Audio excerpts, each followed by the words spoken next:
سر العلاقة بين آل سعود وبين إسرائيل. معلومات في منتهى الخطورة. خلينا نشوف العلاقة السرية بين آل سعود وإسرائيل.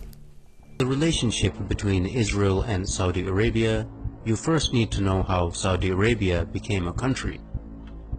Exactly 100 years ago is a good place to begin a brief analysis of this region, for it was in 1916 that the British and French, along with Russian backing, signed the Sykes-Picot Agreement during World War I. This agreement anticipated the collapse, and therefore it secretly divided up the Middle East in order to design a region post-Ottoman Empire.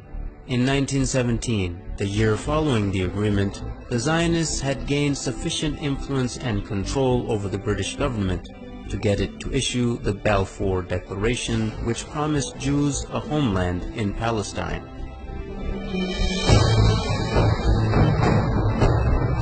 Even though the population of Palestine was at the time 85% Arab and only 7% Jewish.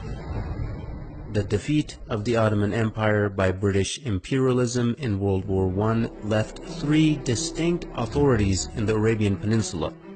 In the west, the Sharif of Hijaz; in the north, Ibn Rashid of Hayl; and in the east, Amir bin Saud of Najd with his religiously fanatical followers, the Wahhabis.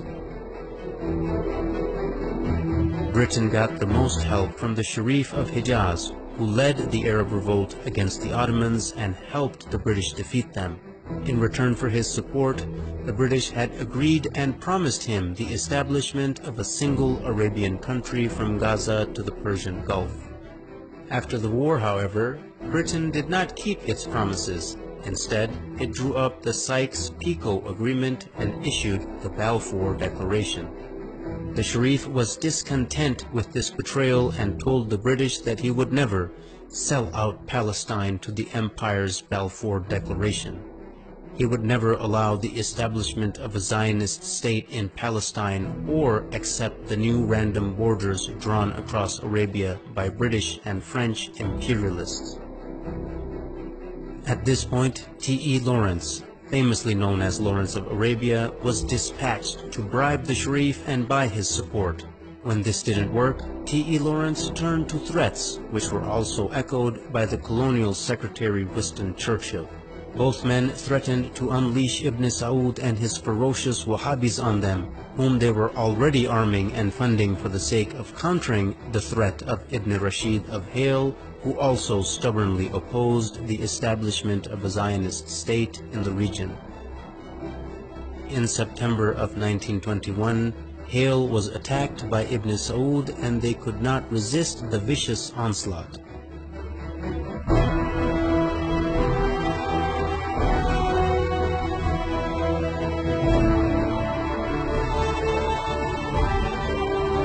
They officially surrendered in November of 1921.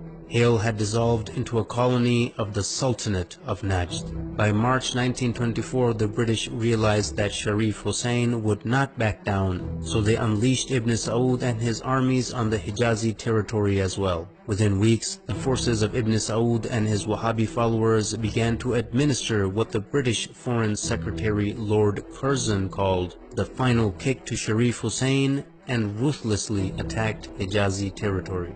By September 1924, Ibn Saud had overrun Ta'if, the summer capital of the Sharif. In mid-October 1924, Ibn Saud captured Mecca, the holiest place in Islam. After losing Mecca, the Sharif had to flee and lose his entire territory to Ibn Saud, ancestor of the current Saudi lineage. In January 1925, Ibn Saud had begun his siege of Jeddah, and the city finally surrendered in December 1925, bringing an end to over 1,000 years of caliphate rule which had begun after the demise of Prophet Muhammad. In February 1926, the new unified Wahhabi state was rebranded by the empire in 1932 as the Kingdom of Saudi Arabia. As you can see, right from the start, the man who, as a matter of principle, opposed a Zionist state in Palestine was kicked out of his own land, yet the man who was willing to allow a Zionist state to be created was paid off handsomely and given an entire new country to exploit and dominate. Even today, any nation that is opposed to the legitimacy of the Zionist entity are being destroyed one by one, while the nations that support the existence of the Zionist entity, like Saudi Arabia, are being compensated handsomely for their subservience. Are there any similarities between the Wahhabi and Zionist ideologies, who seem to be completely opposite, but both the creations of the British Empire? Stay tuned to find out. طبعا دراسة في منتهى الأهمية بتشرح لنا أصل العلاقة بين آل سعود وإسرائيل، ويمكن دلوقتي الموضوع بقى أوضح بعد ما شفنا أنور عشقي اللي هو مستشار الملك سلمان راح زار إسرائيل، وشفنا ابن الملك سلمان نفسه راح زار إسرائيل، وشفنا الصهيوني وهو راح المسجد النبوي، وشفنا الملابس الإسرائيلية وهي بتتباع جوه السعودية عيني عينك.